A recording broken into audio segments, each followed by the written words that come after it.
জ্ঞানের দুইটা সাইড, একটা ইন্টারনাল নলেজ আর একটা হচ্ছে এক্সটার্নাল নলেজ। বাহ্যিক জ্ঞান এটা হয়েছে, আরেকটা আছে ইন্টারনাল নলেজ, এটাকে বলে অন্তর্নিহিত জ্ঞান। ইলমে লাদুন্নি ওয়া আল্লামনাহু মিন লাদুন্না ইলমা। এটা শুধু কোরআন হিফজ করলেই হয় না, এটা কোরআন করার পরে, হাদিস পড়ার পরে, এগুলোর উপর আমল করার পরে, বছরের পর বছর সাধনা করার পরে আল্লাহ তাআলা কোন ব্যক্তিকে ইলমের নূর দেন। এটা এত সহজ না। আমরা এক্সটার্নাল নলেজ, বাহ্যিক জ্ঞান খুব সহজেই রিসিভ করতে পারি, কিন্তু ইন্টারনাল নলেজ, যেটা অন্তর্নিহিত জ্ঞান, যেটা তোমার দূরদৃষ্টি বাড়াবে, তোমার ফেরাসত বাড়াবে, তোমার বিচক্ষণতা বাড়াবে, তোমার ফার সাইটেডনেসকে বাড়াবে, ওই অন্তর্নিহিত জ্ঞানের জন্য বছরের পর বছর সাধনা করতে হয়। সো আমরা যেন বিনয়ী হই, এটা হচ্ছে নাম্বার 1।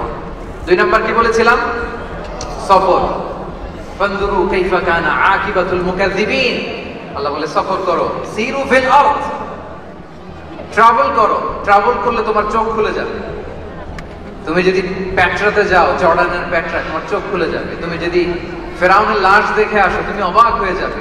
তুমি যদি জর্ডানের ডেড সি ঘুরে আসো, তুমি অবাক হয়ে যাবে। হাজারটা বই পড়ে তুমি ওই জ্ঞান অর্জন করতে পারবে না, যেই জ্ঞান তুমি ট্রাভেলিং করে অর্জন করতে পারবে। তাহলে প্রমাণ করতে হবে। আর 3 নম্বরে কি বলেছিলাম? সবর, মানে হার্ড ওয়ার্কিং হইতে হবে। পরিশ্রমের কোনো বিকল্প নাই। There is no alternative to be hard working. কোনো বিকল্প নেই, হার্ড ওয়ার্ক তোমাকে করতেই হবে, এটাই সবর।